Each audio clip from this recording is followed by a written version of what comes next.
Last Tuesday at 11:37 p.m., you sat on the edge of the bed refreshing his messages while the room stayed blue and silent, and your chest kept tightening like it was trying to brace for a second betrayal. And there is a specific reason he pulled away that has less to do with your worth than with a pattern of distance, relief, and reward that you can interrupt starting tonight if you understand what is really happening. She kept rereading the last normal conversation because that is what the mind does when it cannot survive the version where someone chose someone else on purpose. It hunts for the sentence where things changed, the emoji that cooled, the night he said he was tired and somehow never sounded tired for anyone else. She told herself she only wanted closure, but what she really wanted was rescue from uncertainty, so she zoomed in on every detail until her whole body felt like one exposed nerve. By the fourth night, she was no longer sleeping to rest.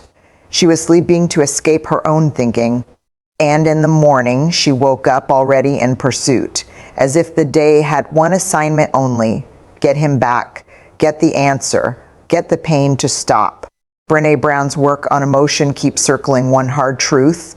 When we cannot name what is happening inside us, we get taken over by it, and heartbreak becomes a fog instead of a wound you can actually tend.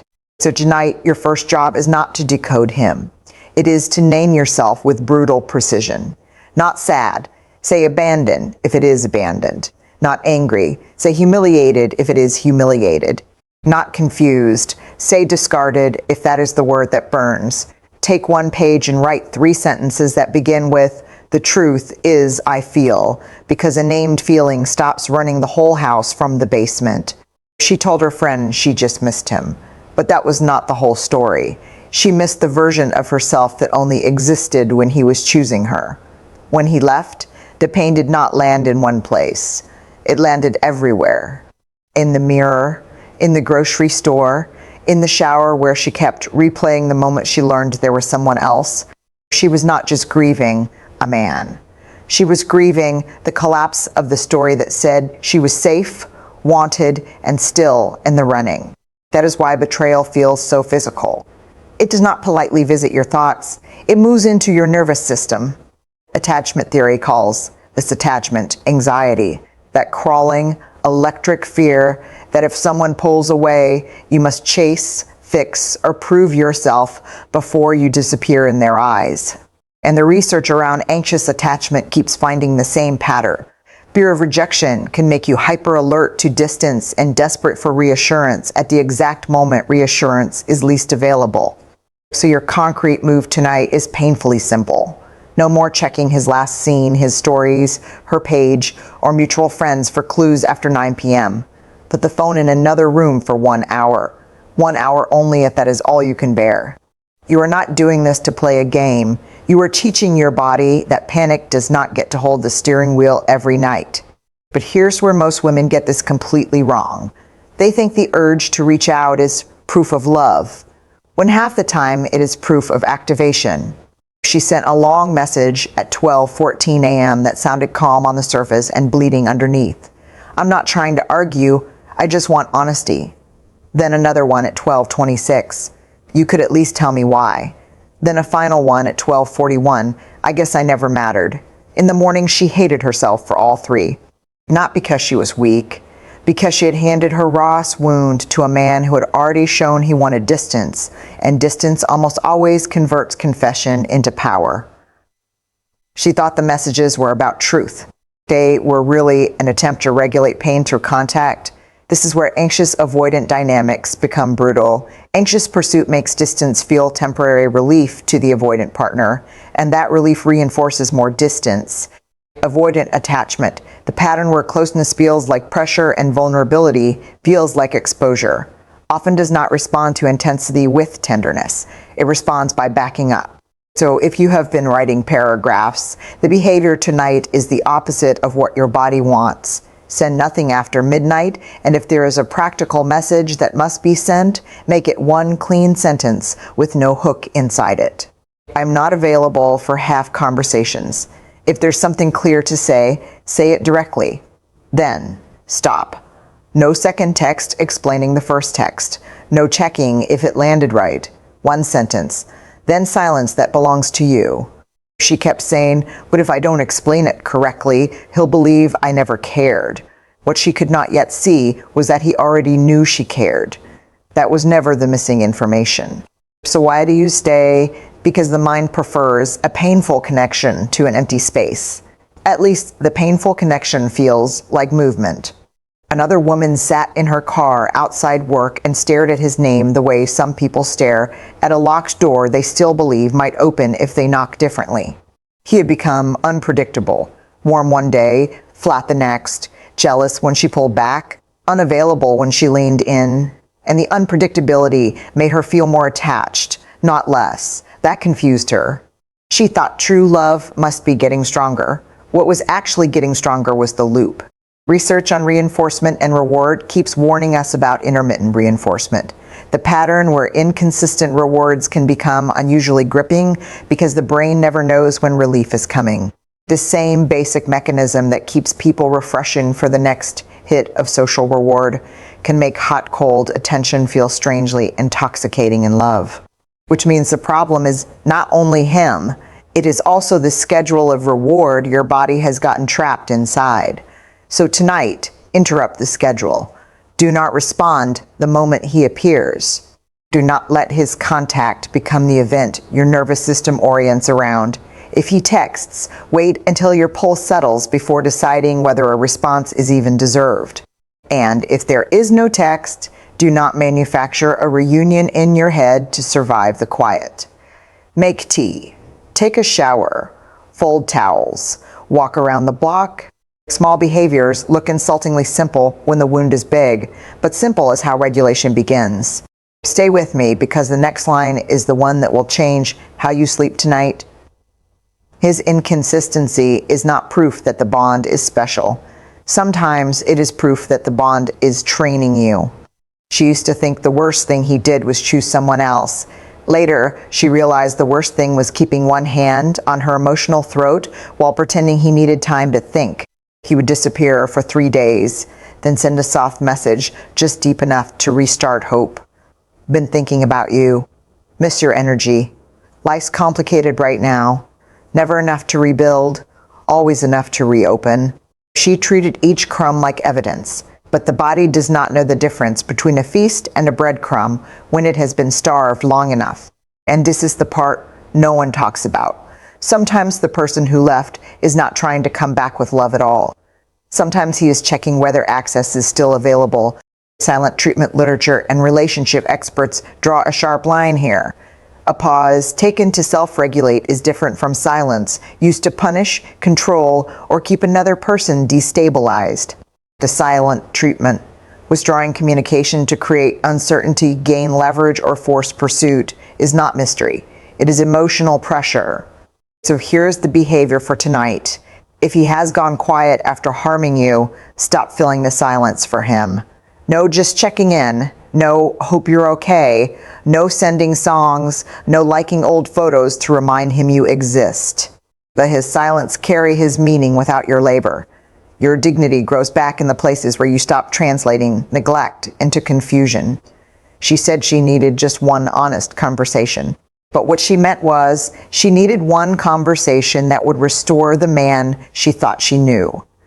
That is what betrayal steals first, not the person, the coherence. Esther Perel's work on infidelity returns again and again to a difficult truth. Affairs and exits are often less about the betrayed partner's deficiency than about the leaving partner's unresolved hunger, fracture, entitlement, or escape. The person who leaves may be chasing a different self, a fantasy of freedom, a version of desire untouched by accountability. That does not make it noble. It just means you were never meant to cure a vacancy that was built inside someone else. So tonight, write this sentence and do not soften it. His decision reflects his structure, not my value. Put it where you can see it when the old question comes back. What did she have that I didn't? Maybe novelty, maybe timing. Maybe less history, maybe less truth. None of that is a verdict on your worth. It is just the shape of someone else's unfinished interior. And if this kind of truth steadies you when the night gets loud, keep this space close. Not for motivation, for calibration, because you should not have to remember all of this alone at 1 a.m. She met him for coffee 2 months later because she wanted to prove she was healed, but the first thing she noticed was how hard she was performing being unbothered. Her back was straight, her voice was measured, her face gave away nothing, and inside she was still begging him to feel the loss.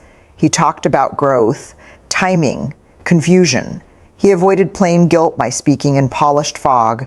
She nodded too much, because part of her still believed composure might make him reconsider. Then she went home and cried harder than she had in weeks, because Hope had slipped back into the house wearing a nicer shirt. Gottman's work on stonewalling and flooding offers a lesson bigger than conflict. When your nervous system is overwhelmed, you cannot have a clear conversation from inside the flood. Flooding. When stress hormones and emotional overload shut down your ability to listen, think, and choose, makes you mistake exposure for closure. So tonight, make yourself one non-negotiable rule: no heavy conversation with him when your body is activated. If your hands shake, if your stomach drops, if your chest is pounding, you are not ready for truth. You are ready for self-soothing. Take at least 20 minutes before replying to anything emotional. Breathe slowly, walk, sit outside, let the body come back first, because clarity always arrives later than adrenaline. She thought strength meant showing him she was fine. Real strength turned out to be something quieter. No performance, no chase, no speech, no audition. Just the refusal to hand her center back to the man who broke it. What if I told you he already knows? He already knows you loved him. He already knows you fought for it. He already knows he hurt you. More explanation will not create conscience where convenience is winning. Another woman cleaned her whole apartment at 2 a.m. because she could not clean the inside of her own mind. She folded shirts, wiped counters, organized drawers, then sat on the kitchen floor and opened the old photos anyway. She zoomed into his face looking for regret, as if pixels could confess. What she found instead was the deeper wound. She was still negotiating with reality. She had not accepted that the man she missed and the man who betrayed her were now the same man. That split is where many women get stuck. Brene Brown writes and speaks so often about the danger of stories we make up in vulnerable moments. The mind fills gaps fast, especially when shame is involved. And shame always whispers the cruelest version first. You were too much, too old, too emotional, too available, too easy to replace. That story feels private, but it is predictable. So tonight, catch the sentence your shame keeps repeating and answer it in writing.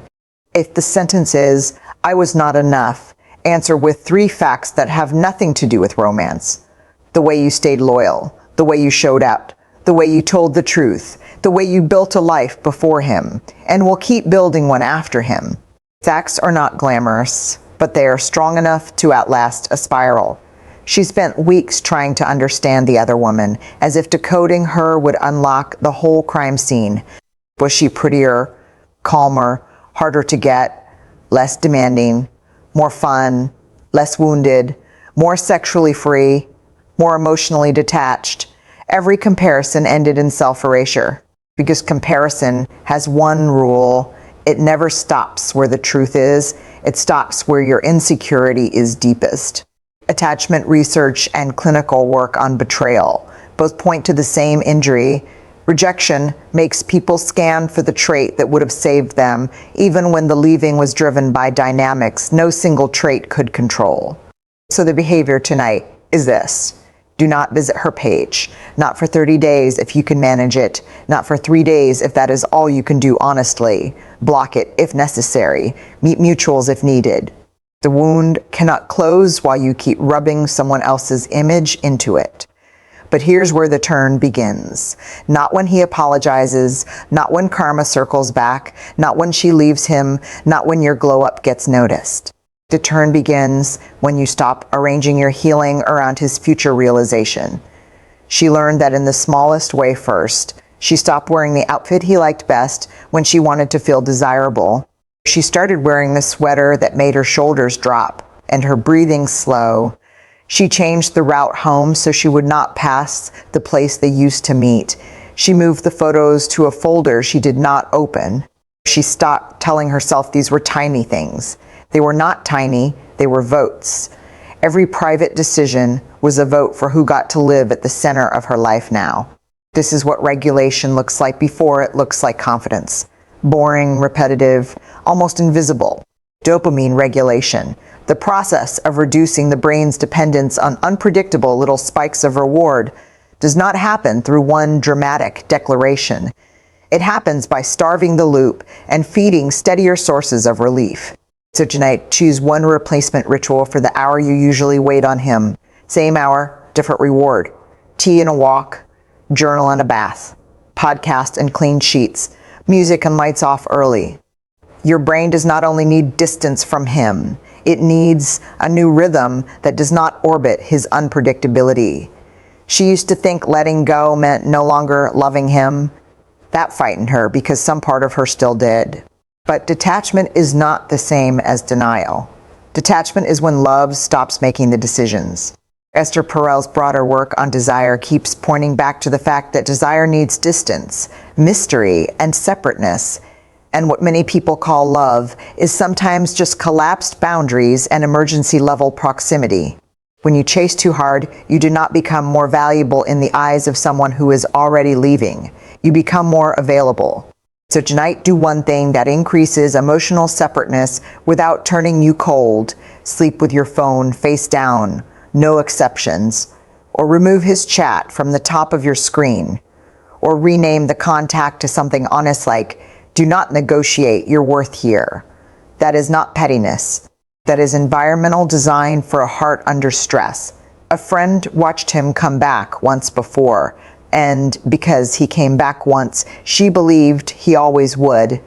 So every withdrawal felt survivable. That is how loops become identities. You stop seeing the pattern as something happening to you and start seeing it as the love story itself. The tension becomes the chemistry. The waiting becomes the proof. The pain becomes the price of admission.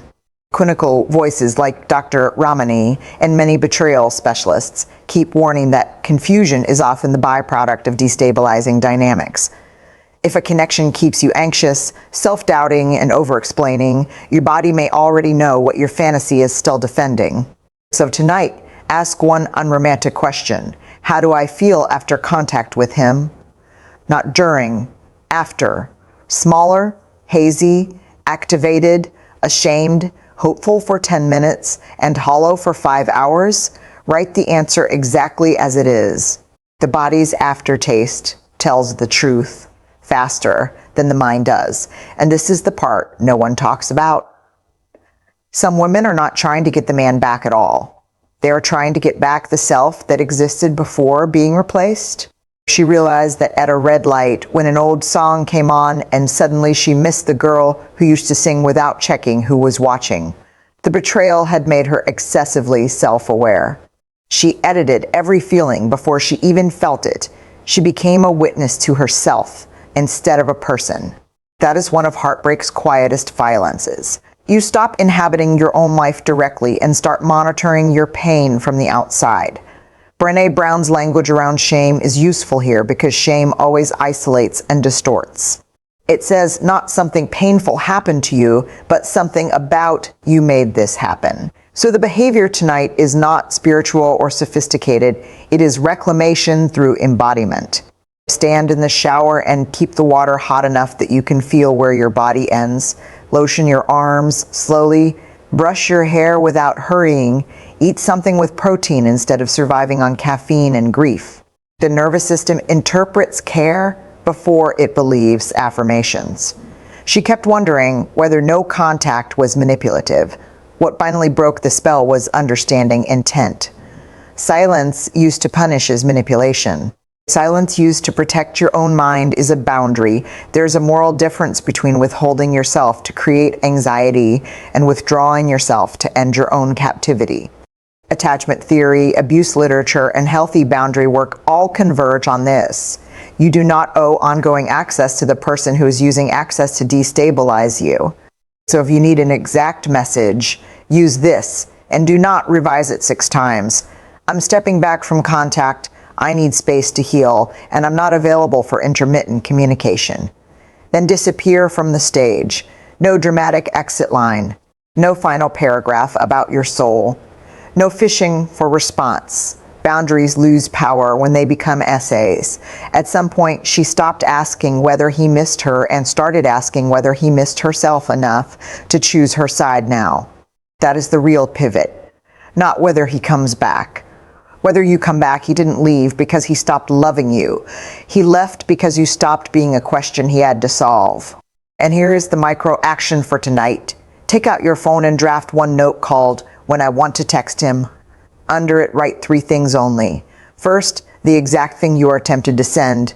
Second, what you are actually needing beneath it. Reassurance, relief, revenge, contact, proof.